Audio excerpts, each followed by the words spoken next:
You a question just from ideas that I've had in the past.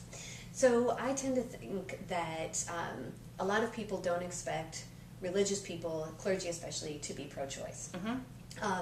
So I have thought that, well, wouldn't that be an interesting angle? So for when things come up like the Roe versus Wade anniversary or these different bills, you know, I tend to think like, well, wouldn't that be interesting for a newspaper to look at, oh, there are people who are religious and pro-choice. That could be very powerful as an op-ed piece. I think newspapers would probably respond very well to that.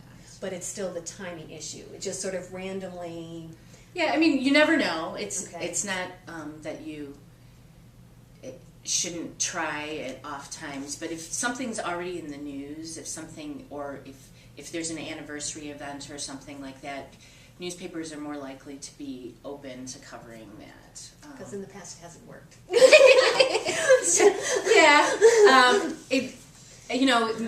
It's hard.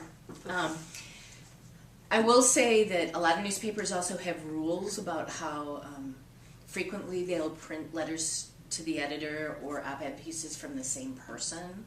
So choose your battles. Make sure that you're, if you get a piece in this week, you may not be able to get a piece in for another few months. So if if the timing isn't right, do be careful with that. Okay. But yeah, a clergy, if you could have clergy writing and time it around the bill introductions in May or something like that, maybe call them earlier, that could be a fairly powerful thing. Okay. But again, trying to establish that relationship Right. ahead of time. And are those numbers easily found on different newspapers' websites? Like, are they readily available? Yeah, usually the person, the name of the, either the editorial page editor, or I know at the Lansing State Journal they call it the community conversations editor or something like that.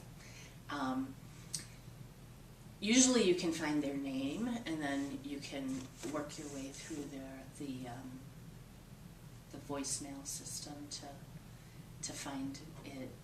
It's really not very hard to track down reporters' phone numbers because they're not that shy. They really want people to contact them. Okay.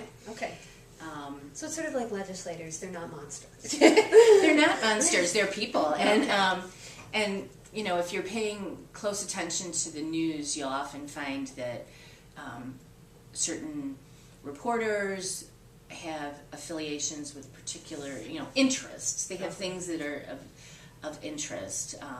Somebody might have personally adopted some children and be very responsive to, foreign adoption issues or adoption issues in general. Or somebody else may have,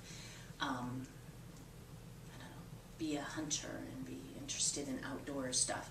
If you can find the person at the paper who might be responsive to the things that you're doing, then they might lend a better ear. And Calling to pitch your op-ed piece, you want to have a short elevator speech of what your op-ed piece is about and why it matters, and really think about why it matters. This is an important time in Michigan. We're making decisions that will affect the health care of our community, and this is a position that needs to be heard.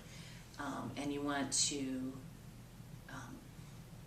get that down to a couple of clear sentences, because it is hard to get people's attention.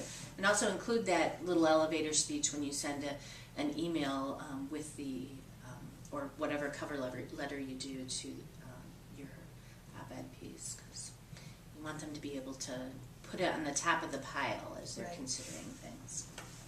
All right. And the elevator speech is that very short 2-minute, basically what you would say to someone in an elevator ride. Exactly. How you explain what your position is or why something matters. So, All right. Good. Sounds good. Sounds awful lot like dealing with legislators. Well, it's a lot of dealing with people, and you look for your angle to get it.